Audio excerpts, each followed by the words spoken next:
On today's episode of The Buster Show, real quick, before we get this one started, I just wanted to introduce my two guests to you before they get here. Swish and Aanikh, two of my very good friends, 21 and 22-year-old entrepreneurs, have raised millions of dollars, just acquired a brand new company.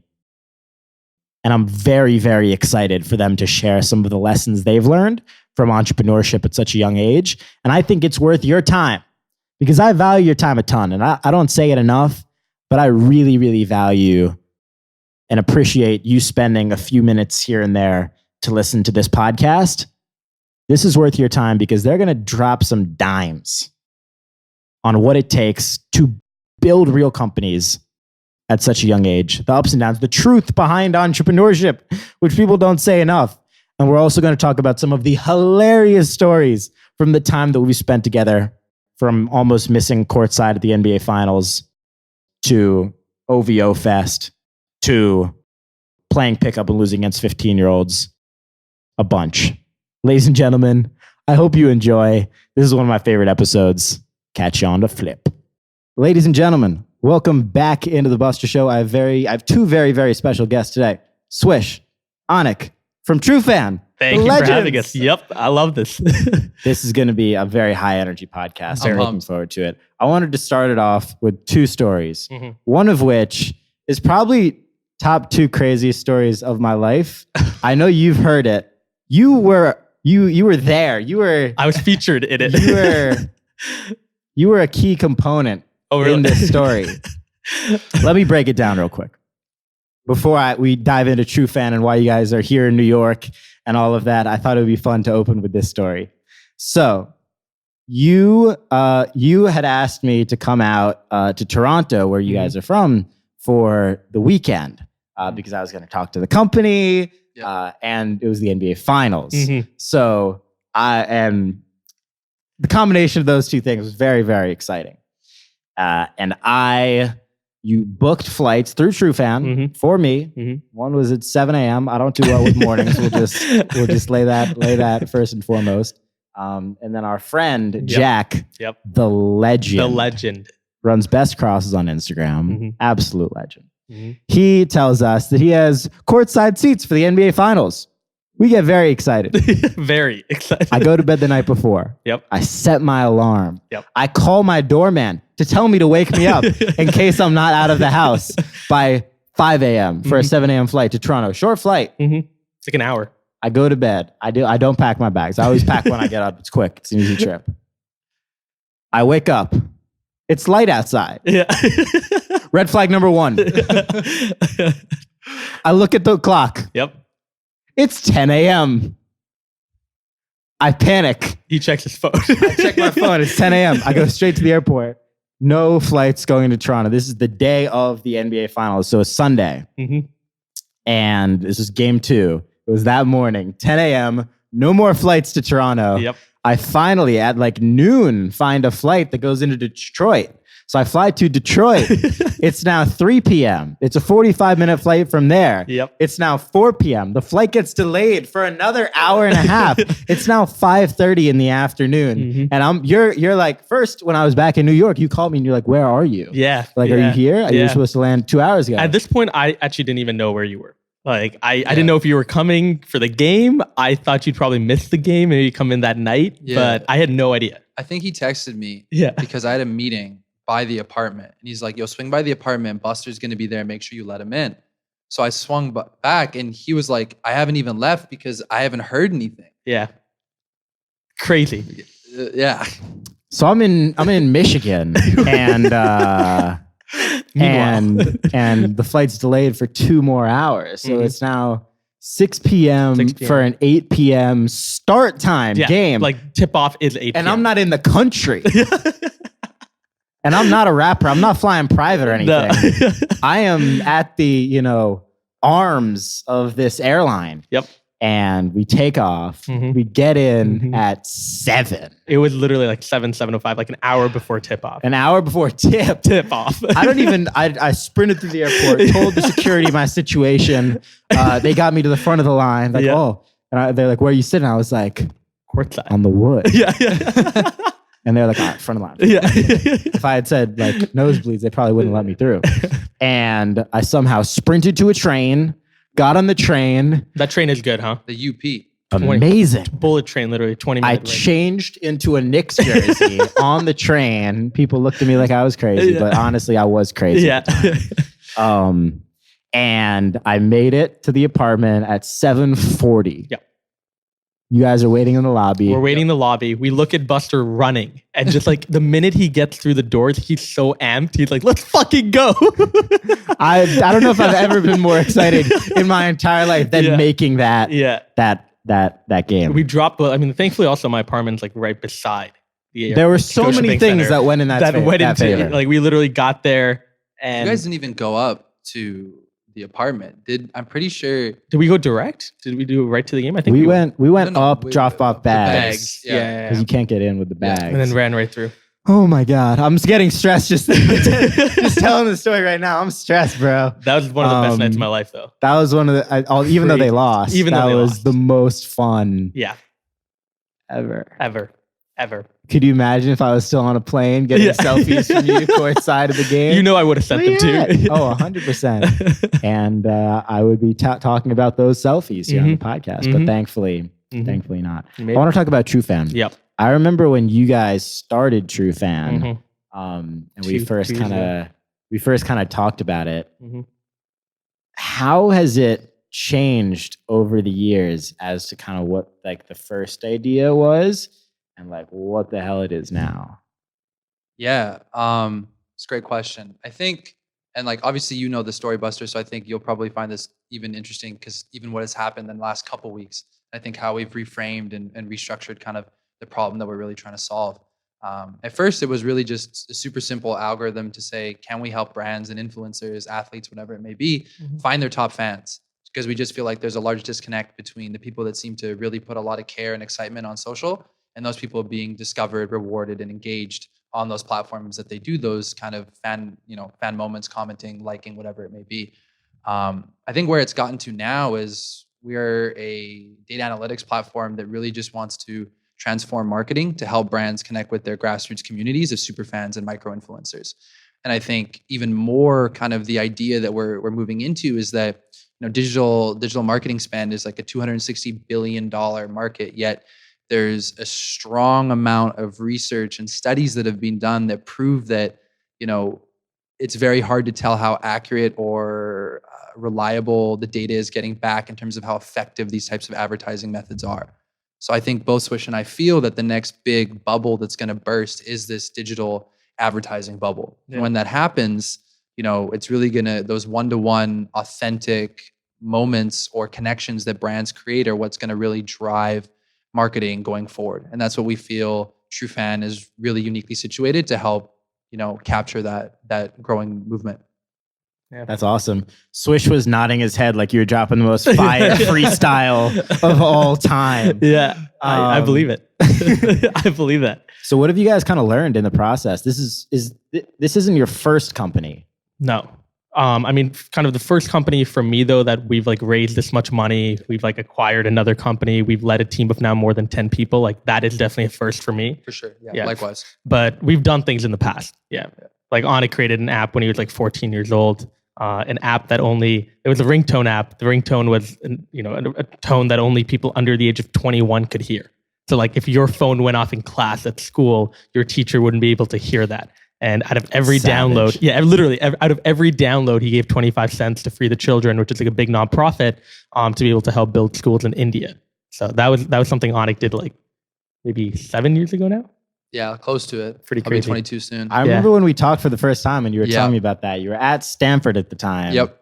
And you were telling me about how that was like top in the charts on the App Store at the time, and like all the kids were using it. I remember that too, Buster. Like it's crazy. I literally remember exactly what building I was at. I was at the it's across from the HP buildings. Like the Hewlett has a building, Packard has a building. You go up. I forget the name of the building, but it's like the CS and business building. And I remember I had my bike locked and I was just talking to you on the phone. I was pacing back and forth because I was like, this kid's just like so smart. Like the way you talked about media and truthfully, I don't know I still don't know that much about social media. And at that time I knew even less. It was incredible to hear someone, because this was 2 years ago. So you were what, like 16? Yeah, 16, 16, 17. Yeah. Like, I was like, damn, I'm just getting like knowledge bombs just dropped on me. And it was so cool. It was like one of those first moments where I was like, holy crap, like there's some people out there that just like know their stuff and don't know their stuff like in a way where it's like they know how to appease brands. Because there's a difference between actually knowing your stuff to the level of like personal growth and like actual, I think, like deep set and deep rooted knowledge. And then people that know their stuff to kind of appease the minds of what people want to hear. Mm-hmm. And it was really interesting to hear how you talked about things, because it was definitely the former in terms of having that deep rooted knowledge and understanding kind of the intricacies of how the system worked. I appreciate that. You know what's really funny? Mm-hmm. I remember exactly where I was too. I'm not even lying. Yeah. I was in Connecticut and I was in like one of these side rooms at my parents' place, and it's like orange couch. That's where I was chilling at. Yep. I don't remember the first time. Actually, I do remember the first time we met, because we took that photo. It was at Atlantic Records. Yeah. The Warner Music event. Which is crazy that was the first time we met. We knew off each other before. And we had been joking about this thing. About this album that we were going to drop that was dedicated to a very special woman. Oh my God, I know. Do you want to name drop that woman? I'm just going to say the first name. I don't think, we need to say the last name, but her name's Rachel. And we both. There were more. So here, I'm going to break it down because it's a podcast. Please do. And you got to shoot your shot at some point. So it was two Rachels. It was one that used to be the host of 2K TV. Yep. And one that is the current host. Off the jump on ESPN. Rachel Nichols and Rachel D'Amito. And there's no mystery now. we just, I don't even know why. We just thought it was the funniest thing in the world. Yep. It's not funny in retrospect. So Buster had a major crush on Rachel Nichols. And then I obviously had a crush on Rachel D'Amito. No, it's not. Believe it or not, if you deep dive enough, you'll figure out that it was the alternative. But I'm cool with that. Because we had a lot of fun. So Buster and I always used to share like basically just photos of being like, my Rachel's better. And then when we met, we're like, why don't we put out an album called Rachel and share it? And we took this massive photo in front of like a Warner Music logo that I think people actually thought was legitimate. I know this photo. Oh yeah, 100%. It's like the most legilegendary photo. So iconic. Both wearing glasses. Wearing glasses with hats. Oh my God, I can't believe we just told the story on the podcast. I hope it gets to both of them. I hope people don't listen to this until like 10 years from now. But both of you are married to your Rachels. Exactly. Think about that. God. Now that I'm blushing, I'm just kidding. No, that's definitely a lot of fun. But yeah, I remember that super vividly too. You and Elliot, who's also a podcast alumni. Yep. Which you guys are soon to be. It's perfectly so excited. But you guys are soon to be. You and Elliot were on a panel with a few other people at Atlantic. Yep. And that was the first time I had seen you speak. I think that was the first time I'd seen Elliot speak too. Yep. And that was before I was doing any of that. And I was like, all right. Yeah. These guys know how to control the crowd. Oh man, no. I like the way this looks. I love speaking with Elliot too, because you never know with Elliot what direction he's going to go in. Like he'll get a question and I'm just like, whoa, he went into something totally different. He said something so crazy that day that I just did not see coming. Somebody asked him like, what do you care about this? And he was just like, I don't care. Yeah. He's like, I don't care. Whatever. Yeah. It's like a little Wayne deposition video. No. They asked him, do you want to plug anything? Oh yeah. Or like, what do you want to do? He's like, I don't really want to do anything. No. Yeah. And I was just like, what are you? And I'm like literally going up right after him being like, what do I say? Like, do I actually plug something? No, that was a lot of fun. Yeah. I want to talk more about Trufan. Yeah. And I kind of want to dive into, for those, like as much fun as talking about different Rachels are, I think there's a lot that people can learn from kind of what you guys have done and learned through Trufan at such a young age. Because how old are you? 22 now. You're 22? 21. You're 21. You're about to be 22. Most people don't raise a dime until far later, if they ever do. Right. Mm-hmm. You guys did at a very young age. What made you want to go the route of raising money and doing it that way instead of just bootstrapping? And do you think that how do you decide if that's the route for you? That's a great question. I think early on, at least this was my mindset, I always thought that when you create a company, especially a tech company, you need to raise money. Like I was very guilty of making a mistake that I think most entrepreneurs make, which is I think of my idea, I maybe get some traction, like I build out a prototype of the app or I build out, some sort of service, I get some data points, and then I go and build a deck and I raise money off that. I never really thought about bootstrapping until I think over the last few months, we've been very cautious about how much money we can raise. We know we can raise a really big round. We know we could raise a $5-10 million round. It's something if we really put our head to it and we wanted to do it, we could do it. But that being said, we're also very cognizant of the fact that we don't want to burn more money than we need to. We want to be able to retain ownership between Aanikh and I, because hopefully if we one day sell this company, I wouldn't like to make peanuts. I'd like to actually make something sizable that is accurate of the work that we've put in over the last few years. So I think we've been more cognizant about that now. That being said, for bootstrapping fundraising, I think the fundraising route is great if you're looking to do something high tech. Like if you're trying to do something that has incredible startup costs associated to it, normally raising money would be great. You should definitely decide how much money to raise. I think a lot of people will raise way too much money off the bat, and then they pivot their idea and they're like, we didn't even need to raise that much money, but we gave up so much equity. But I think the bootstrapping model has become easier now than ever before. Like it's not just bootstrapping, you can also get non-dilutive funding. Like you could go to a Clear Bank, or in Canada, we have something called the Business Development Bank of Canada, BDC.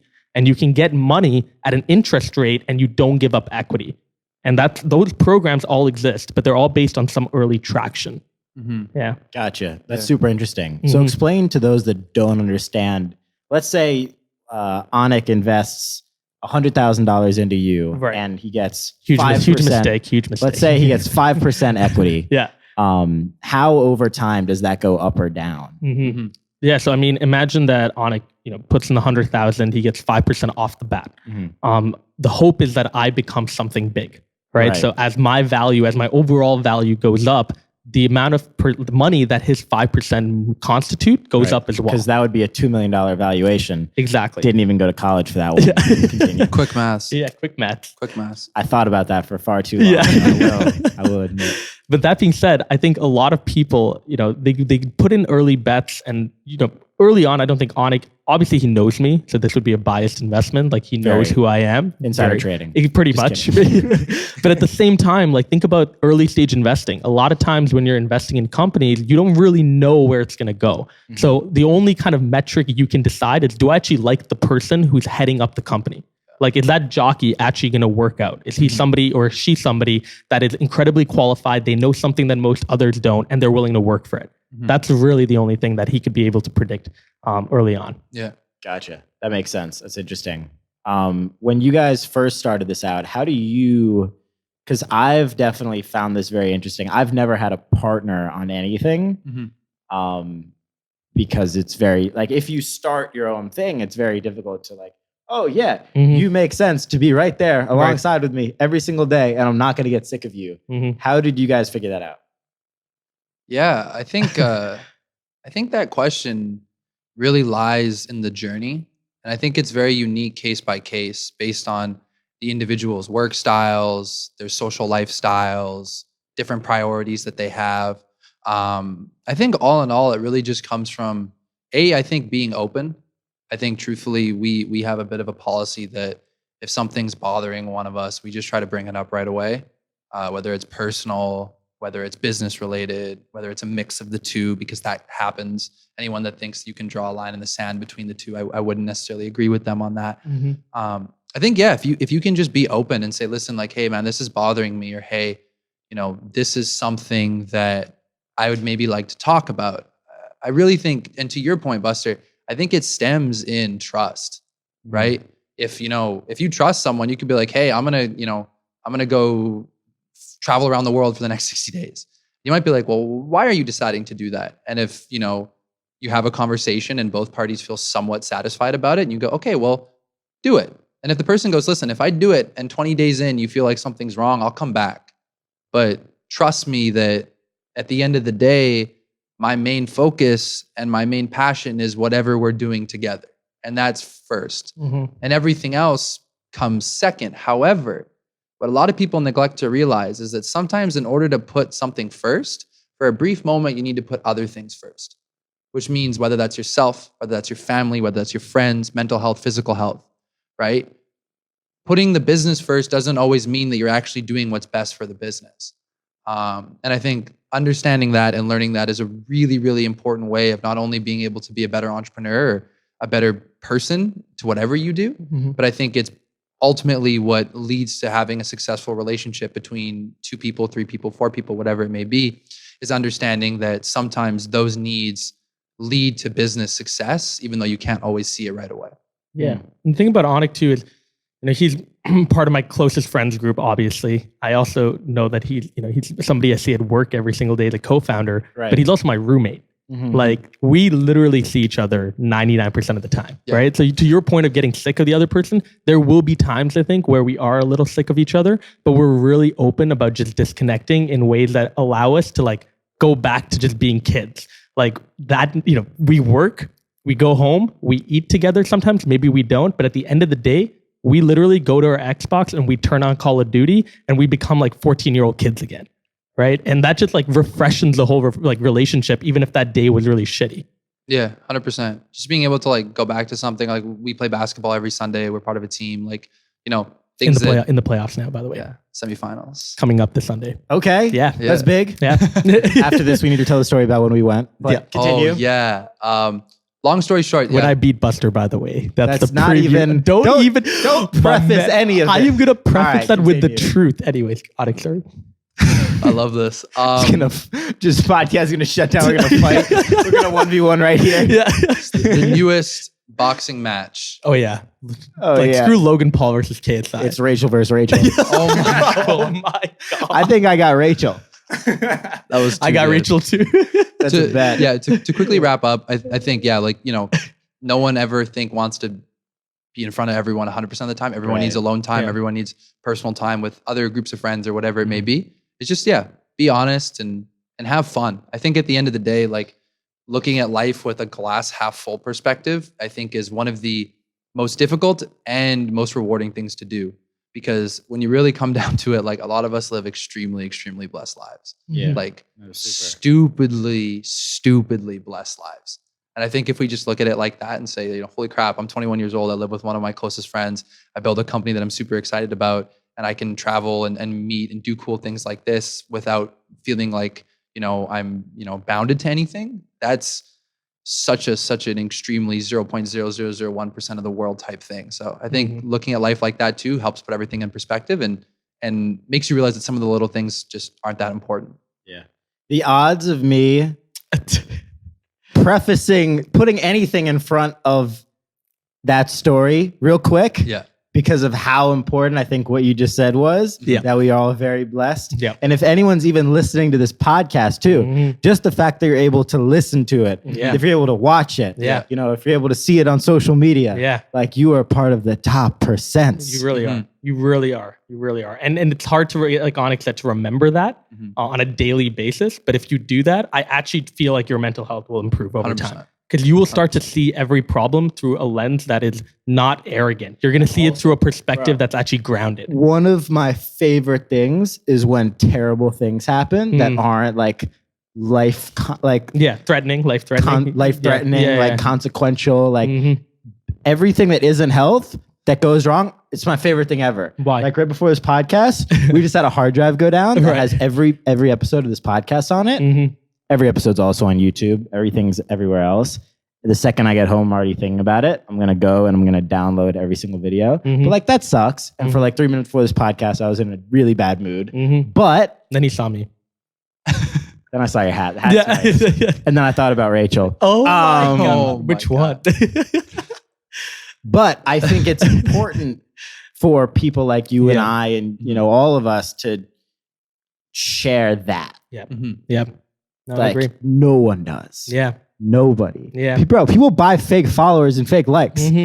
Yeah. No one shares like the bad things that happen. No. And especially in like entrepreneurship and whatnot, I think it's just like, it's everything to be able to share, things that aren't the best. Cause you mentioned it even when you were like talking about like playing Call of Duty at night. Like, Yep. doesn't matter if it was like a shitty day or whatever, but just like, Yep. And that's why I love LinkedIn. Like you've heard it 1,000 times, Buster. I actually Bro, see you I posting a lot. I love it. bro, Raheem was on it for me for a minute. I know. It's amazing. Yeah. But Raheem's on with everyone, I feel. That kid works so hard. I Need love him somebody so in the much. street and He's Raheem's running his amazing. LinkedIn. Yeah. But LinkedIn is so cool, I feel, because you can actually share those failures and those, points of misery, if you will, that go on throughout your professional life that are bound to happen even in the future. And you will find a community that accepts it, that isn't turned off by it. I feel like on Instagram, maybe now the trend is starting to go towards that, but for a long period of time, I never wanted to share failures on Instagram because I didn't want people to A, feel sorry for me, but B, I just didn't think that was the content. Sorry, my bad. My Canadian accent came out a little. It's not your bad. It's just your Canadian. Yes. You already noticed I'm a Canadian when I also said sorry for saying sorry. Like I said, my bad. But anyways, the second also thing that I think is really important. Have some free health. Yeah. The second most important thing too, though, is I think the community will actually, encourage you to share more of that. And as people share more failures, I actually do believe that entrepreneurship becomes more raw. It becomes more accepted. It becomes something that people can actually weigh and get into with a proper mindset. Yeah, no doubt. And the time that we went to the Y. Okay, the time we went to the Y. Let me say the story first. Okay. Story. Oh my God, Buster. Anyways, I'm not going easy on you now. Oh my God. Bring it. That's why we're here. Buster comes to Toronto. I think it was the same trip. I don't think it was. No? I was No, thinking about it was that a different trip. I think Was it it was a different different trip. Okay. trip. It was a different trip. All Oh yeah, right, this was the Art Plug trip where we met Marcel at Ottawa.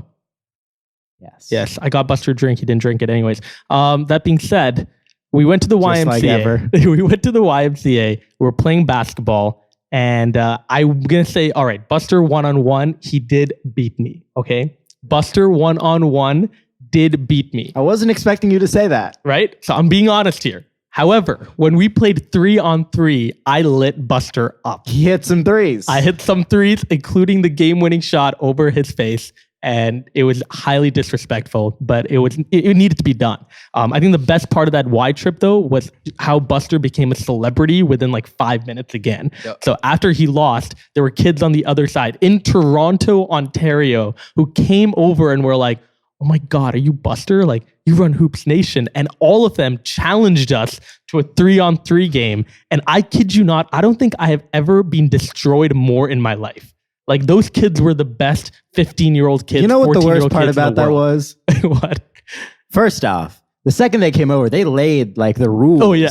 of our game. They thought it out. They were like, you're going to give me a shout out on If I Instagram win, yeah. if we win. Yeah. Like, and they didn't tell us that they were like bronze long Literally. lost kids or something. Literally. That one kid that I had to guard. Oh, yeah. all Those kids were 3 amazing. games.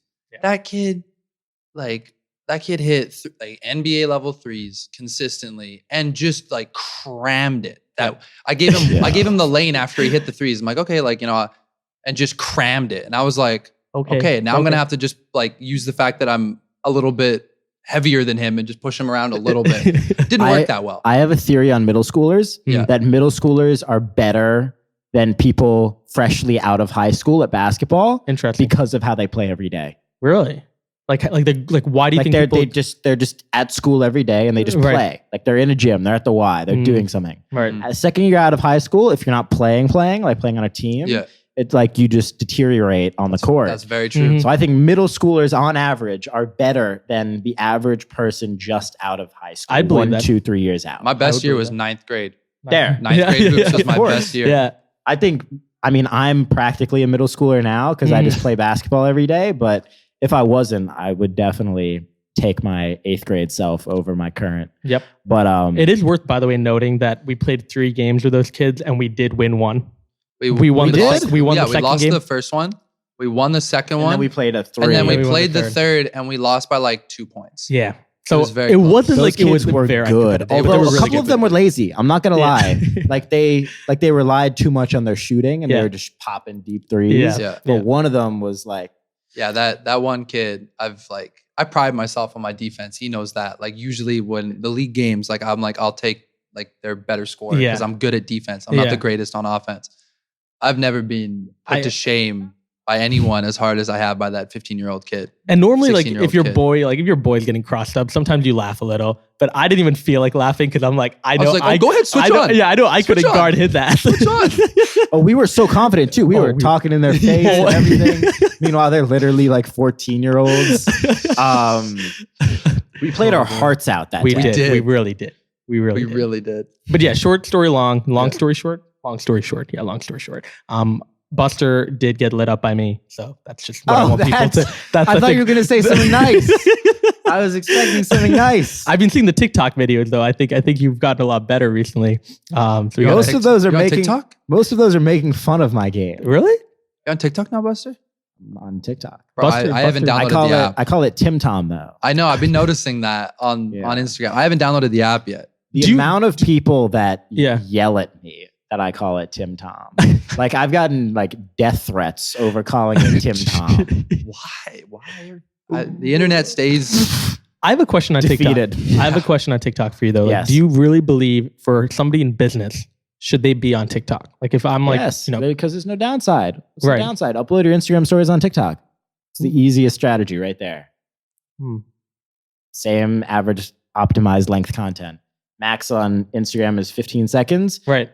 Average optimized, like high performing HP post on TikTok is 7 to 13. Got it. So Cool. your average Instagram story, just slap one of the top 20 trending songs on it, upload it to TikTok, put 3 hashtags on it, exit the app, and go about your day. I wouldn't do that. Yeah, one of the things I've started doing is I spend a lot more time now, just like with my own social strategy, Right. screenshotting from different media accounts and crossing. Right. So like I'll take my LinkedIn copy, Yep. screenshot it, post it on Twitter and Instagram. Mhm. I'll take my Twitter, make it a post on Instagram, make it a poll, and then I'll do like these overall things. Then I'll make a post about the posts. Yep. Yeah. Like I think, obviously all of us know of Gary's content very well, but I think that's one of the things that Gary Vaynerchuk does very well. Repurposing. Repurposing content, being able to create like 200 pieces of content out of 4 ideas. Yep. It's really smart. How important do you think having a personal brand is for business? I think for us, it's benefited us quite a bit. You were mentioning fundraising. We raised our initial round primarily off having a bit of a personal brand, like having a network that we could immediately go out to and ask for money. And we did that mainly by interviewing people. So like about 3-4 years ago, I was interviewing people on LinkedIn. I called it unconventional. And I realized 99% of people in the world love talking about themselves, exhibit A. And I wanted to go and get people to not go for coffee with me, but to sit down, tell me their life story, and then I build a relationship with them from there, which I thought was great. It's mutually beneficial. So for us, I think our personal brands now, I think, is very much around trying to show the reality of entrepreneurship. We're both incredibly passionate about that. Which I'm the biggest fan of, Thank we you. were just talking about. Yeah, but it needs to be said really because we've gone through so much over the last 2 years, and I know we will over the next year as well, and the next year after that, and however many years comes with Trufan and whatever else we're working on, we will go through that. But people need to know it before they get into entrepreneurship, that it is not all roses. And I think people know that to a degree, but they don't really know specifically what the downsides are. You don't know anything until you literally do it, feel it. Literally do it. You gotta feel it. Yeah, 100%, 100%. So Yeah. I think it's important. I genuinely think building some sort of personal brand is always important. It is. I don't have a strong following on any platform, period. I've just never been good at it. Never something that I overly prioritize. And there's a lot of rationale. Like I was on TV at 14 and I'd walk and people kind of knew who I was in Canada. And I wanted to have a little bit more of my life private, and social ended up being that, which I think, at the time made sense, but was a big mistake because those were really good opportunities to try to build a youth following, which is what I really care about, is talking to young people about entrepreneurship and the struggles that happen. But I think it's super important, right? Like I think, it's almost as important now or even more important sometimes as like a resume. Like people will just trust your opinion if you have a lot of followers. You might not even have certain knowledge or background, or you may not, the world is crazy. Social media is crazy. Followers are bought, likes are bought, comments are it is kind of a bit of a wild, wild west, but for some people, it's super, super important. Right. And there's a lot of times where I've tried talking to people and they haven't necessarily taken me fully seriously because I have a very small social following. When we get talking and they hear about my experience and my background, then they're like, oh, wow, that's crazy. Then they start talking. And usually the question is, why don't you have a following? Mm-hmm. So, and I've tried, obviously I try to pick up from you and Swish and Elliot. The three of you have always given me a lot of tips. I think it's no one's fault but my own that I just don't put a lot of time into it. And I think everything in life, the time you put in, you get that back in one way or the other. So, but I think it's super important. Like if you're a young person out there and you're thinking about not posting or posting, like take it from me, someone who didn't do it, like do it. And it doesn't need to be perfection. Like, when I was at Stanford, I remember telling Elliot this, I'm like, I think my life's kind of boring. Like I kind of just go to class and I come back to my dorm room and I study and I do a few things here and there. Like, I don't know why anyone would want to see that. Instagram's full of like these people on like private jets and planes and splashing money. And he told you they're not actually? Yeah, well, he told me they're not actually. He's like, Aanikh, there's a lot of people that might actually really resonate with what you are living. And I think that's my biggest piece of advice to anyone listening to this is like, don't be scared that you're not posting what's quote unquote cool because in my opinion, being relatable right now is almost more important. It's a gift. Yeah. It's cooler also. It really is. It really is. Yeah, I agree with that the most. Got a little surprise here. 1 sec. Oh, man. Oh, geez. Oh, man. Holy shit. So we're going to be doing a giveaway here on the podcast. Wow. This is our friends from Hit Parade. It's DA Card World, Dave and Adam's Card World. I don't know if you guys saw the last podcast, but we did these jersey unboxings. So we opened a box with a mystery signed jersey by an NBA player. Uh-huh. Wow. Today, a signed basketball by an NBA player. Could be Michael Jordan in there. Could be LeBron James in there. We don't know. Wow. And in promotion of this podcast, we're going to give both of them away. Amazing. Wow. So you guys can go ahead and open each one. Swish, you go first. All right. Let's find out who he has. It's very exciting. Buster, could you tell me a little bit about what the number here so means? So this is, what is it? Series, what does the series say on the top? Series 4. So it's series 4. They only made 100 in series 4. Okay. They're all on the Dave and Adam's site. But they do different collections of different items. This is one of the basketball ones. Sweet. 2018-19. Sweet. All right. And Switch has number 12. You buy the mystery box, and I'm going to be terrible with this. Aanikh, I need your help here. Oh, we might need a knife. A knife? Yeah, we might need a knife. Tough. All right, so we have them open now. We just needed to grab knives instead. Justin, aka Hulk, Wolverine, got these incredible boxes open. Swish, go ahead, find out who you got. All right. I think it says on the little name tag in there, says in the name tag. Take that out. Oh man, this is very elaborate. All right. Got a real basketball. It's a real basketball. And I'm going to take that, open it right in here. Take the ball out. Oh, wow, there's a lot of... So if you're watching this could be yours. This could be yours. Straight Here we up. go. Honestly, I've always loved signed, the actual... Oh, man. Oh, wow. It's like an official ball. Wow. Official ball. Kemba Walker. Kemba Walker. Kemba Walker, Boston's newest superstar. I love that. Nice ball. That is a really nice ball. Very, very exciting. Yeah, makes me want to go out and hoop. Honestly, yeah. Kemba Walker. It's pretty sick. So if you're watching this right now, make sure you're following at The Buster Show and at Hit Parade Collection for a chance to win. We'll announce the winner on next week's episode. But Fanatic certified. Aanikh, let's see. Yeah. Do you want me to open it up all the way as well? Open it up. All right. Yes, sir. It's going to be Michael Jordan. Let's see what his luck's looking like. All right. Oh, wow. This is for all you fans of the NBA for a long time are going to enjoy this one. Yep. Yeah. That's sick. Oh, man. Yeah. I just saw the name on the Yeah, that's what I'm saying. Or should I say two names? Damn. We have on this ball Gary Payton and Sean Kemp. With the Hall of Fame tag on it. Fame tag. That's special. That is special. That's real special. For anybody watching this, damn. That's a sick one. Those are some signatures. That's a sick one. Hit Parade Collection. Ladies and gentlemen, this was a fun little addition. I love doing these on the podcast. Hall of Fame. Woo! Love that. Big time. Let's keep it rocking.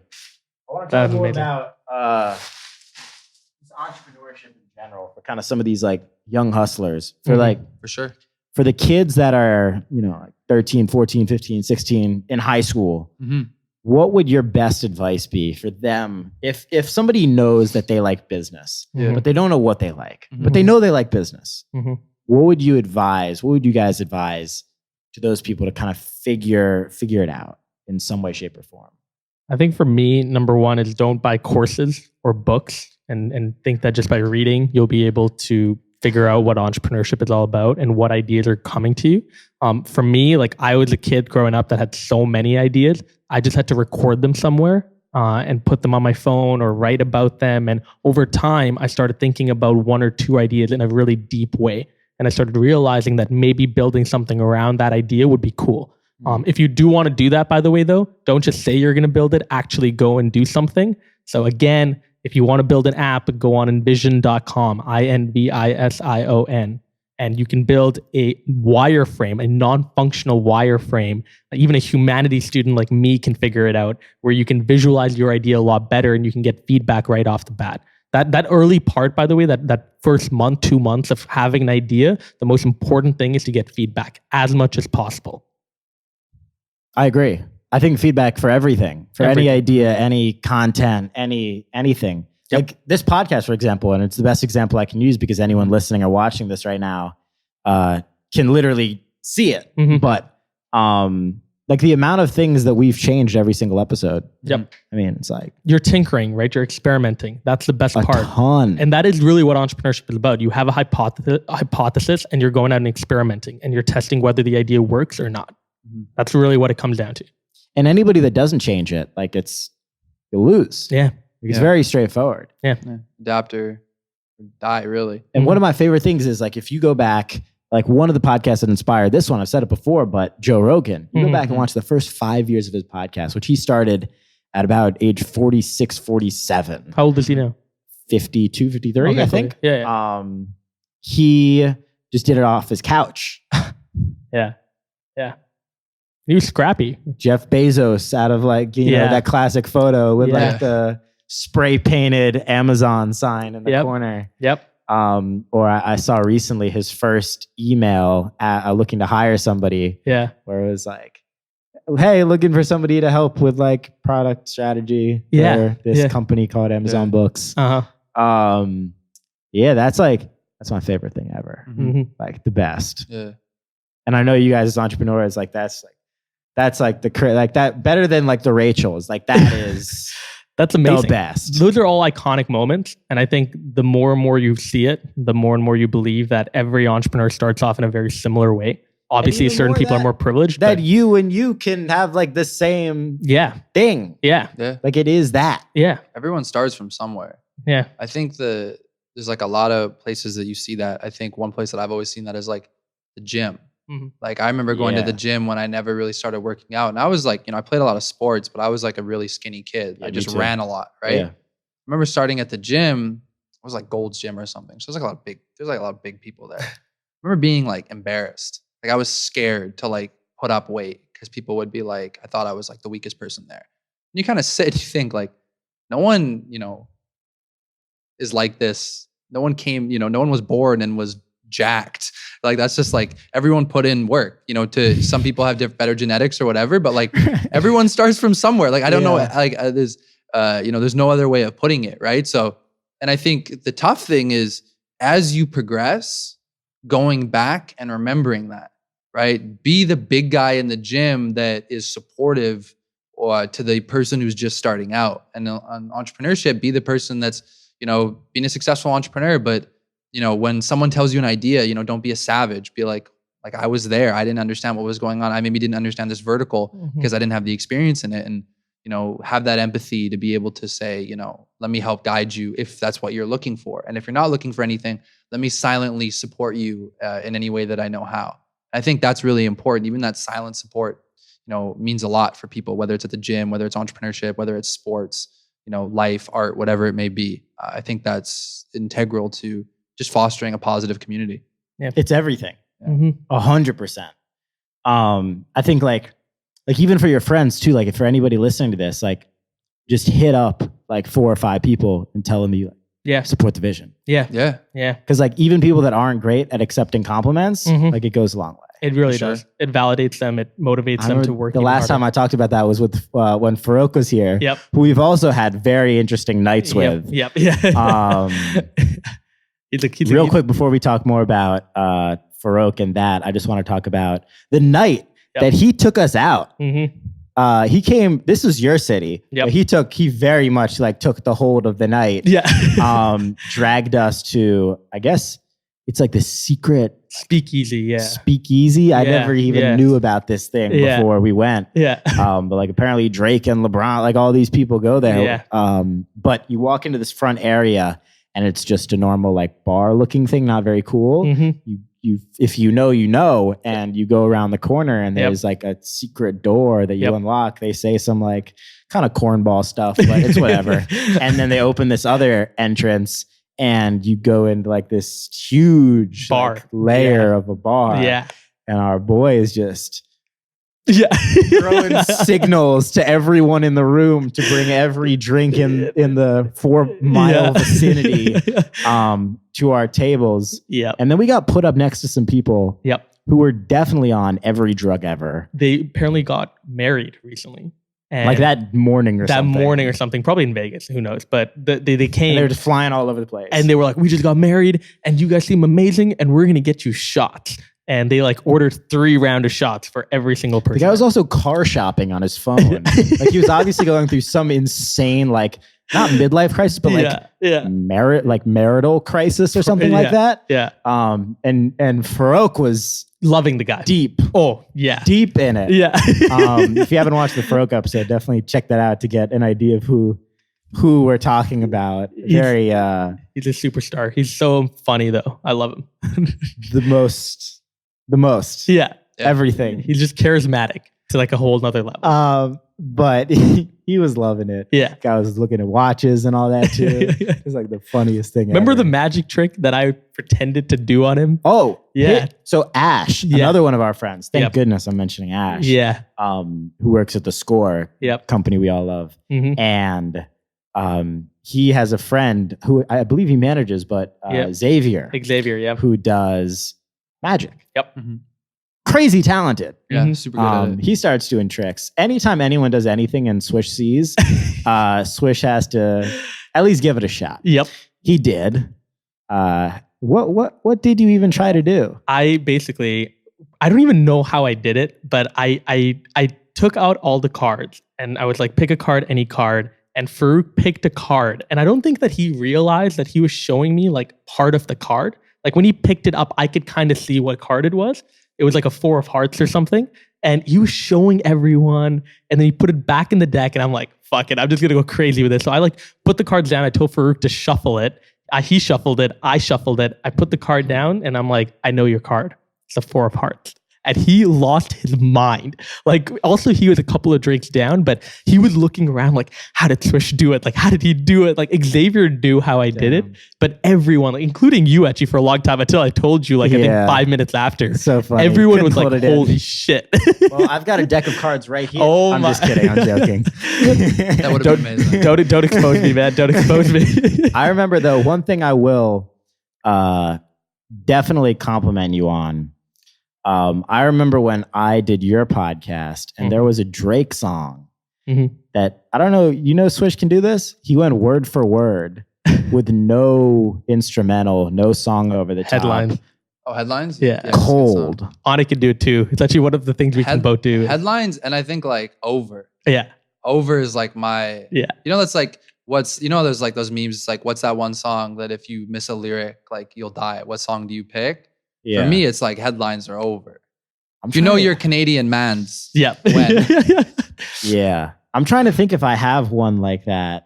I remember probably back in the day, you remember who Tayo Cruz was? Oh, God. Back in the day, I probably could. Dynamite. Oh. Bro, all day. Bring back to the fucking times.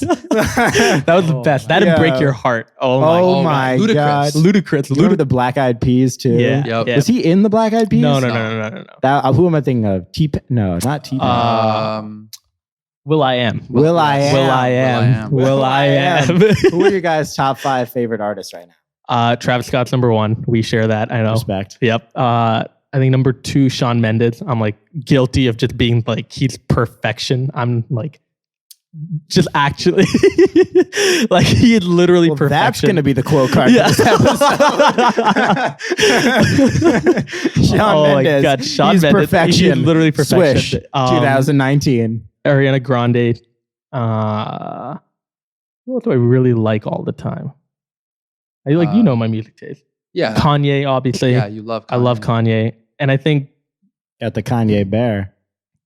probably 5 like up and coming art. Probably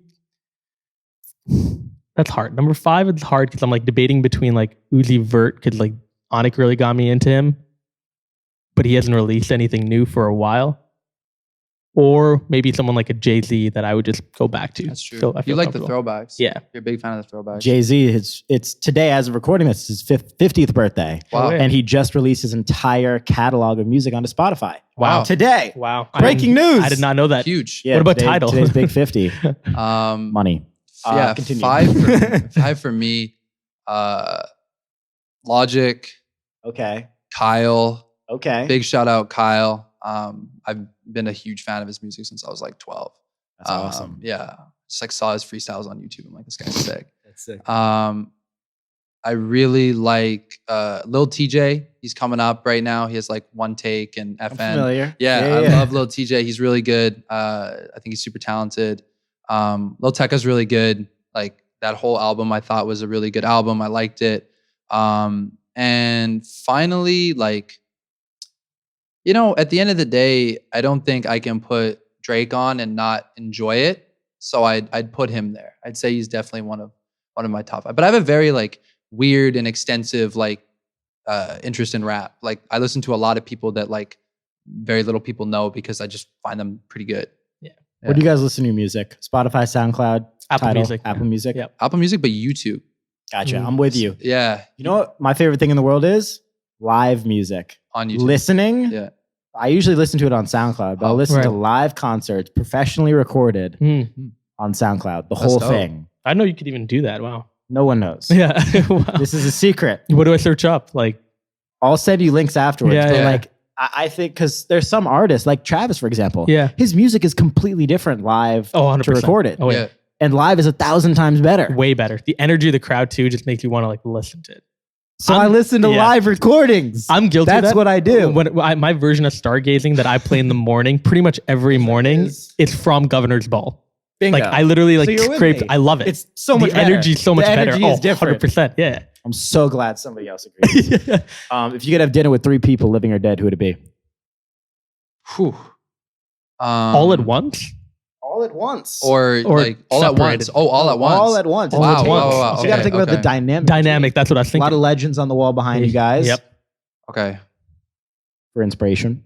Dalai Lama would be one. Dalai Lama would be one.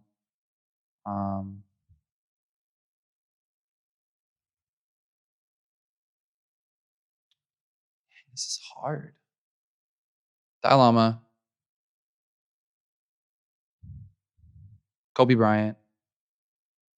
And Can't go wrong with Kobe. Yeah. man, this is tough, bro. This is a really tough question because I feel like my mind is very narrow right now, and I'm probably like I wouldn't be able to think of maybe some people that would fit really well. Look at But the wall. oh yeah, true. Oh, Mike Tyson. Oh, sorry, Bang. not Mike Tyson. I saw Mike Tyson, so I instantly thought that. Sorry, Muhammad Ali. Yeah. Muhammad Ali. Oh yeah, Mike Tyson. No, he's right there. Yeah. So I saw it, then I thought boxing, and then I was like, oh, Muhammad Ali, but I said, Mike Tyson. Is Muhammad up on the wall? Yeah. Is he? No, is he? No, he's not. Oh, Oh, he's yeah, at the top. he's at the Yeah. top, In the top. top left. Yeah. So Yeah. what about you? Elon Musk, Barack Obama, and Michael Jackson. Yeah. Michael's right behind you. Mhm. Jamming. Yep. I would probably go with, apart from Rachel and Rachel, And Swish. I'm gonna go with Swish, Aanikh, and Barack Obama. Let's go. That's a superstar. That's a lethal. That's a superstar dinner right Super there. lethal roundup. Only 2 podcast alumni though, calling out the former president. I think Kanye would be cool too. Just kind of Yeah. like to pick Kanye's brain for a little bit. For sure. But if it was actually like 3, like living or dead, seriously, Yep. I would never pick somebody live because there's always a chance. That's true. That's a great point. That is true. It's Great excellent. point. Always a chance. So I'd probably go with like for documentation's sake, just like if I'm thinking like social, I'm gonna have Jesus at the dinner table. Martin Luther King. I mean, he's got to be up there. Yeah. That was a great one. Yeah. Really literally inspired so much of my like early I'm going to have Abraham Lincoln on the podcast with Jesus at the dinner with Jesus. Okay. And this is already becoming the #1 podcast. And Kanye West. To be a massive fight between Jesus and Kanye. West. Like, I'm Jesus. I'm Jesus. Jesus walks, gets up, leaves. Yeah, that would be great. It would be amazing. Yeah, that'd be fun. So what are kind of your guys' like goals? Like how do you guys look at like goals? Yeah. Like, do you write down goals? Do you think about them? Yep. Do you just kind of do and then adapt? What do you do? I'm very reflective throughout the year. So I love writing down my goals. I edit my goals whenever I feel like I have a new idea or a better idea of what I want to do. The main goal, and I think Aanikh and I share this, is we're trying to just grow Trufan past the point where it is now. I think we are the leading audience analytics platform. And over time, especially the next year, people are going to start to realize that. And I think there's a massive opportunity for us to work with really big companies, potentially even sell to one of them. But just like the learning curve that we're going to go through the next year, I'm really pumped about that. There's going to be a lot of things we've never done before that hopefully we will around entrepreneurship. Yeah. To not directly echo those same sentiment, because I agree 100%. I'm not great with writing down goals. I think I try to keep mental kind of short-term goals of, what I think makes me happy. I think for me, one of the things that I've always tried to look at and go forward with is how can I be able to accomplish my goal in being as successful as possible in professional and personal life. I feel like for me, like one of my goals is making sure that like my brother always feels like he can hit me up or something like that. And I don't necessarily write those down. And I know Swish and I both share a very strong commitment to family, but there's a lot of personal goals that I have that I really am looking forward to challenging myself and putting myself to a very high standard in 2020 and going forward to be able to say, sometimes it is hard because there's only so much of you that you can give to everything, but how much can I stress myself? Because only when you kind of push the boundaries and you find where kind of the cliff ends is where you can then create either the ability to expand or proper boundaries that allow you to live life happier and healthier. It's a very thorough answer. Yeah. That was great. I ask pretty much every guest this. Do you think social media is a good thing or a bad thing? I personally believe if I had to like weigh the harms and benefits of social media, I think the benefits outweigh it. I, however, obviously think it comes down to how you utilize social media. If you are making your happiness contingent on likes and followers, you are leading a life that is destructive. That's going to catch up to you and you're eventually going to go probably in a very bad place, which is sad to say, but I think a lot of people make social media a career without being hell-bent on like, my happiness is derived only from social media. Like I get it in other ways too. I think you're a great example of that, Buster. But I do think there are a lot of benefits, like connectivity, the way that we're able to go and find jobs, the way that we're able to make jobs, the way that we're able to network and meet other people in different continents. Like that's something that was never done before. Like I don't know how people in the 80s or the 90s met people and stayed in touch with them and worked on businesses with them across continents. Like I just don't know. Yeah. Aanikh, what do you think? I think I flip-flop sometimes. I think after hearing, and I agree with everything that Swish said, to my point about it being a good thing. I think it's a good thing because I have a strong belief that the people that are creating these media platforms, for a vast majority, I wouldn't say all, but for a vast majority, are thinking critically about the impact that it has on a personal level and are trying their best, at least I hope so and I believe so. I try to think the good in most of these companies, that they're trying to build a product that is more focused on harnessing good than negative energy. And, for me, one of the things, I think there's a lot of things that aren't fully the right direction, like hiding likes. I think there's pros and cons to it. I think, now is there a way to validate how many likes people get if they have a ton of followers without going in and reading through? Like, how can you tell if people just bought followers? Like for influencer marketing, there's a lot of fraud that already happens. Does this, compound that? Yep. But for people, I think that maybe are like me that are smaller, that maybe get worried that, sometimes this post isn't going to perform as well, but I'm interested in posting it. For me, I think it was cool. I'm much more willing, and I haven't been active because we've been really busy on the business side, but I feel much more willing to post something, not worried that, I think only 10% of my friends might like this, but like, fuck it, I'm going to post it because I like it. I think as we continue to move forward, I think weighing those different options and at least having the heart to test it, I feel like if that is the path that we go on, then I believe that social media will be a positive. I feel like if that doesn't happen, then I think it'll become more and more detrimental as we go forward. Yep. I agree. One of the things I was going to add, I grabbed my notebook. I write everything down. Nice. Cool. All the time. Yeah. And I think it's super valuable for people that like, I can't meditate, like crazy ADHD, like bouncing off the walls at all times or sleep, like one or the other. Yeah. So for people that are like me, it's like, it feels very productive. Because if 100%. I think of something and I don't do it, it's never going to happen. No. Yeah. And it's also the worst feeling if you think of something and you forget about it. Like I'm genuinely scared to have those. It happens 200 times a day. Like 200,000 times. Yeah, I hate it. Every other thought. I hate it. I text myself the most, like out of anyone. I text myself so much. I text myself links, but I don't really text myself thoughts. It's weird. I video record. You video record? Selfie record. That's it. That's cool. Yeah, so I have an I idea. like that. It's like, but the problem is oftentimes I don't go back and watch it. That's my issue with text. Like I'm 2 weeks behind now on going back through all my texts and actually reflecting on How often do you text yourself? Probably every 50. I texted myself twice during the podcast already. What do you say? Read them. TikTok, repurposing content was one. And then the other one was a reminder to do something later on. To do what? I can't tell you that. He's going to text Rachel after the podcast. He doesn't want to admit it. How great would it be? It would be amazing. If one of them tweeted it out being like, go Swish, you're one of my best fans and I love you, I would die.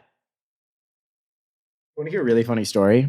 About Demita? About Nichols, actually. Wow. I don't know if I've ever told... It would be crazy if I had never told you this story. You met her, I know that, right? Briefly. But when I was a senior in high school, I got a DM from an account that was Rach. This is, I swear, you'll laugh at the end of the story. I swear it was Rachel Nichols. Like 10,000 followers, like NBA posts, whatever. And then I checked back and I was like, whatever, it's probably like, there's no way it's her. And then it gets verified. So I'm like, oh, weird. Yeah. Because it was a kid on the account. Yeah.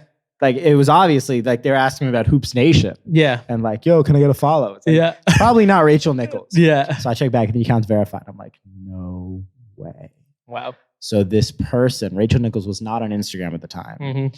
And this person hit up another employee at ESPN. Right. And said, hey, it's Rachel. Could you pass it up the pipeline and get me verified? I haven't been able to find anyone that would do it. They did, and they got it verified. So there was, at one point in time, a 20,000 follower Rachel Nichols. That was not Rachel. Yeah, there's a chance it was Doris Burke, though. It was one of the two. It was one of the two, but for story's sake, let's say it was Rachel. It might have been Doris, but...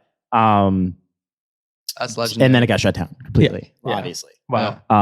But insane. That's ridiculous. How does that wow, that's crazy. Insanity. There's no due diligence that ESPN did on that. Just passed it up. Bro. Nuts. Wow. That's also, crazy. Drake has a similar obsession with an NBA reporter. Doris Burke. Yep. So you guys do share that. I don't know if you ever thought about that. But, no, I didn't. I to be fair, my love is more intense, I think. But yeah. You're quadrupling down on this podcast. This is the most like you're giving inspirational advice to young entrepreneurs, and then you're going off on the total opposite end of the spectrum. I was fine with anonymity, but with the minute you said the names, I mean, you kind of opened Pandora's box. So the floodgates just opened up completely. Yep. So where do you see yourself in 5 years? I don't know. I don't even know where I see myself next week, but like I really Physically? don't. I mean, physically, I think we'll be in Toronto, but I don't know like what state of mind, what I'll be doing. I think I'd know what I'll be doing. Hopefully, Trufan. But in 5 years, I'd hope that I got passed through a couple of businesses. Hopefully, Aanikh and I, we don't want to just start Trufan. We have other ideas that we want to go along to, but we really want to focus on one project at a time. But I'm really interested in entertainment, specifically Bollywood. So it's not like I want to be a Bollywood actor. I think that would be a dream. But I think you could. Thank you. I can't speak Hindi. That's my issue. You could learn. I could learn. Yeah, man, You're also like Google not- translating platforms are getting really good. They are facts. dubbing. Second. But no, I want to write or direct. That'd be really cool. So writing a movie or directing a movie would be super cool. My long-term goal has always been politics, but I feel like in between entrepreneurship and politics, I want to do something around entertainment. I'm gonna need some advice on running for president. I believe you're my campaign advisor. I am still your campaign but advisor. First, yeah, similar. Like I think the start similar to Swish. Like definitely want to see Trufan to the fullest, without a doubt. Believe in it wholeheartedly. I've loved esports since I was 12 years old. I watched Optic Gaming win COD XP, I think 2011. Might have been 2012. I kind of forget right now. It was like live.tv or whatever. When I was at Stanford, I wrote papers on esports, and I have a huge passion. Luckily I've been able to do stuff like both Swish and I were able to invest in FaZe Clan, which is crazy to think that I was like 11, 12, 13 years old watching their sniping montages, trying to create them myself. And now, I'm an investor in the organization. So I think down the road, I'd love to become more involved in esports. It's something that I just think I have an incredible passion for. And, we do stuff on the side here and there, consulting work, whatever it may be, but in some sort of full capacity later on. Maybe it's 5 years, maybe it's not 5 years, but that's something that I have an insane passion for and I love fully. So that definitely would be something. Yeah. Aanikh's going to start an esports org, and he's going to hire me as his first talent. that's how it's going down. It's going down. Call of Duty. Your best game's Call of Duty through and through. Because of him. He'd like Tommy. We played 2K one time. You beat me. I'm not gonna lie. You beat me bad. Yeah. It was before. It was very late. It was like 3 a.m. Yeah, I was staying up. You were pretty tired, yeah. Because otherwise, I would have, just like the opening story on this podcast, missed the flight. Yep. That's the only time I've ever missed a flight, though. Really? Full on missed. Wow. Like, well, you didn't even try to get there. That's like what you mean. I did definitely try. I was very apparent. If your takeaway was that I didn't try, you missed the point completely. But yeah. Wow. What were we talking about right before this? President. I need advice. I'm doing well. I'm number one in the polls nationwide. It's good. But I need additional push to get the job done. Yep. Who do you see as your greatest competition right now? I think Trump is going to be difficult just because he is the sitting president. Right. Yeah. But apart from that, I think there are a couple candidates on the Democratic side as well. I'm running as an independent party called Buster's Party. Nice. Yep. Nice. I like that. Yep. BP. Which double serves as like kind of like a frat party. Oh, yeah. It's good. Nationwide. Anyone's allowed. Brings very inclusive. Everyone. I love all that. Races, all genders, I all love ages. That. We've got 3-year-olds. We've got 80-year-olds. I love that. That's a party. No alcohol. No alcohol out. No drugs. It's like a block party. Then. Wow. It's like frat party got married with a block party. I like that. That's really what it is. That's cool. But it's across the entire country. Is Lil Pump still going to be the national anthem? I don't think you changed it. You changed it to Travis Scott. I'll tell you this story real quick, but I actually, I think I could tell the story. You know it's going to be a good one. Buster had a quick pause and be like, I think I could tell it. It was too late. I really shouldn't. It's fine. Whatever. Trust me, man. I've said worse. It's not a saying thing. All right. So I was in bed last week. That's good. Just got out of the shower. In bed. Lying down. I get a call. I pick up. Yo, I'm going to merge pump it. I was like, all right. Cool. Okay. Let's see how this goes. Yo, what's up? I'm like, all right. What's going on, bro? What's rocking? Yeah. It was like his manager that called in the first place, who manages a couple of basketball guys that I know. So I knew it was legit. Yeah. We just started talking hoops. Wow. Just out of I love that. Thin air. Yeah. I love that. Told him at the podcast. He was like, yeah, I'm down. Yeah. But he had a funny the reason they called was because he had a funny basketball video. Patrick Beverley at the free throw line. He was at the Clippers Rockets game. Oh yeah. And he like zoomed in. The camera zoomed in on him. The camera zoomed in on Pat Bev. Yeah. Pump was like, "Yo, you suck," and then he missed. And I was like, "Huh." It was a really good video. Yeah. But they asked me to distribute it, so I did. Nice. Really good video. But, Yeah. But yeah, speaking of Pump, I should have asked him to do the national anthem right then and there. Right there. You Yeah. would have gotten an endorsement from like an A-list celebrity. We've gotten many. Yeah. We've had endorsements from you. Yep. You. Yep. I endorsed myself. That's good. I mean, Big facts. That is the most important. Yeah. You believe in yourself. So what do you think I should do though? Are there any other campaign policies you think I should add to the rotation as far as my candidacy? I would love for the podcast to continue when you become president. I think it'll happen. A presidential podcast is needed. Big It time. actually is a great idea. That's a genius Yeah, idea. I actually think- Unfortunately, there's only one person that can do it. Oh, There's only one president at a time. I mean, you can change that too. I will. Yeah. Whether it's 2020 or 2036, it's going to happen. Do you have a VP yet? Oh, Dylan. Dylan, Yeah. Dylan Drews, the legend out of LA. I love it. And Dylan's excited about the campaign too. Calabasas. Super excited. I love it. Yeah. The main thing holding me back is you have to be 35 to run. Yeah. Have you looked into getting a lawyer for that? Talking, constitutional law. We're lawyered up. Yeah. You want to see a photo? I'm going to show you. Are you representing yourself or do you actually have a lawyer? I'm going to show you. This was this morning. I was meeting with I hired my own Secret Service. Okay. This was this morning. Damn, man. Yeah. It's a lot of people. We'll insert it into the video. I'll send it to Ryder who edits. But no, that'd be great. Do you need that many people for protection? Yeah, it's tough. It's mean in these streets. Yeah, It's it tough. is.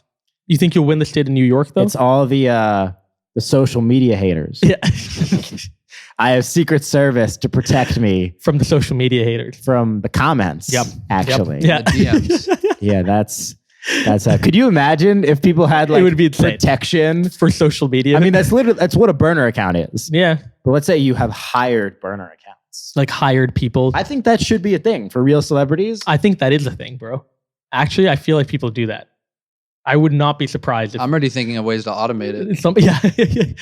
some controversial celebrities probably have like a team that just checks their account, deletes comments, stuff like that. Or The even easiest like thing to do hypes is, them like, up turn- Yeah. and is like, acting real. turn Yeah. them off yeah, completely. yeah, But there's no worse feeling than somebody like makes fun of you in a comment and gets a ton of likes. Yeah. The worst Yeah. feeling in the world. yeah. Although what's funny is usually it's true. So That's why it got then, me. why it hurts. then you laugh. Yep. And it's like, okay. Yep.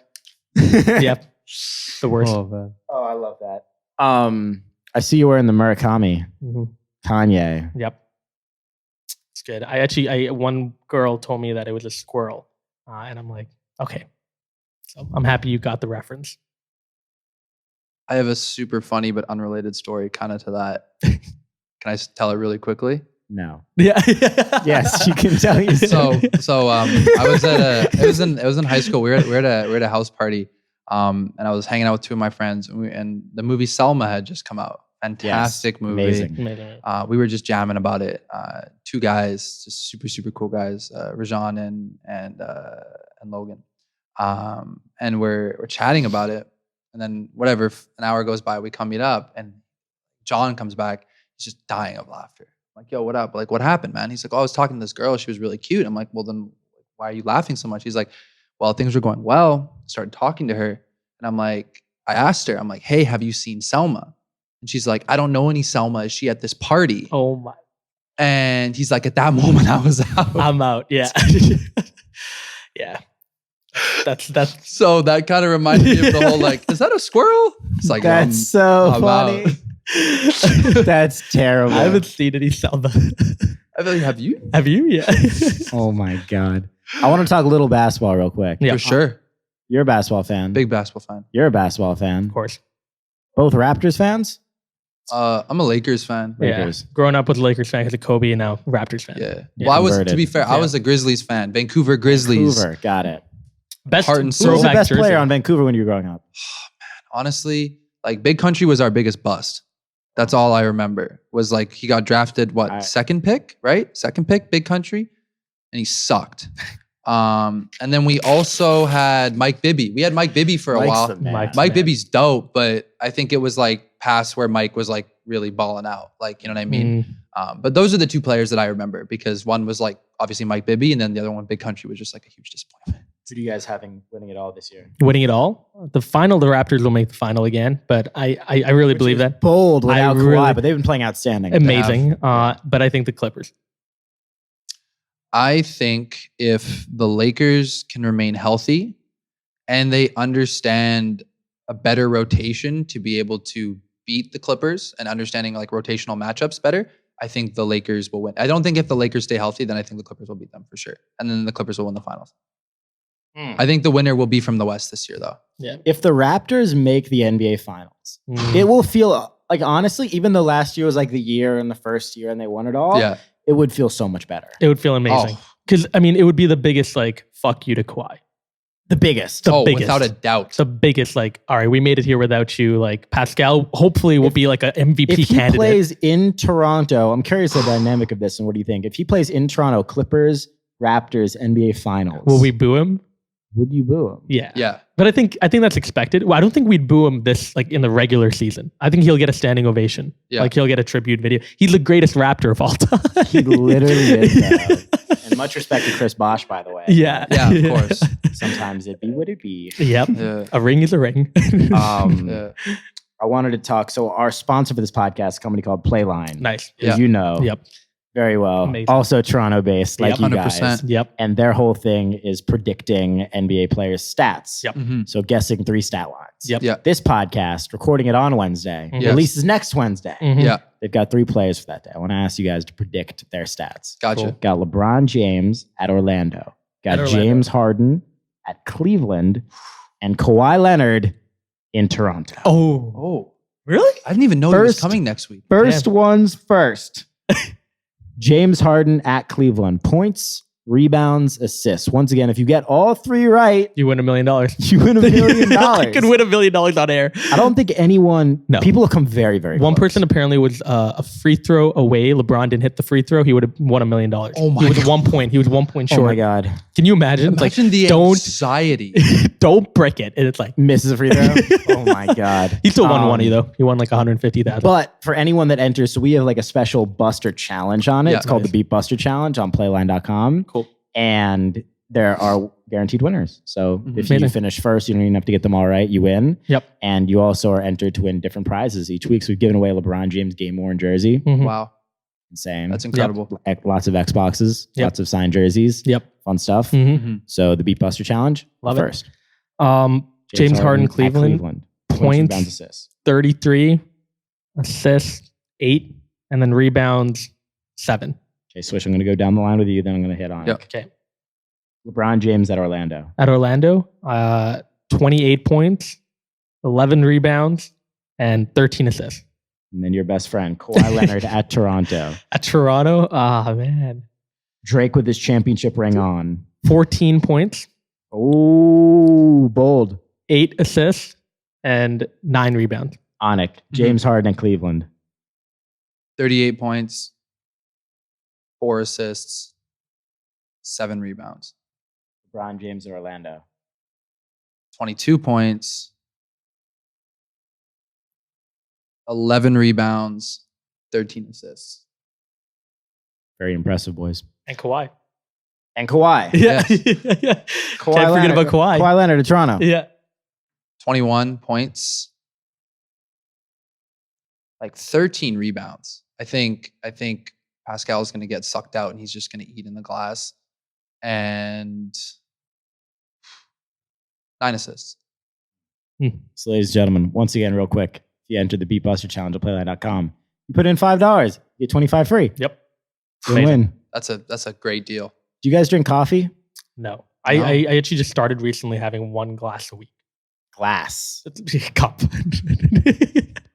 1 cup of coffee a week. Real ass warm. A real glass. ass warm Burns glass. his hand every time he touches it. Swish arrives to Starbucks with a glass. Insert my Fill me coffee up. here.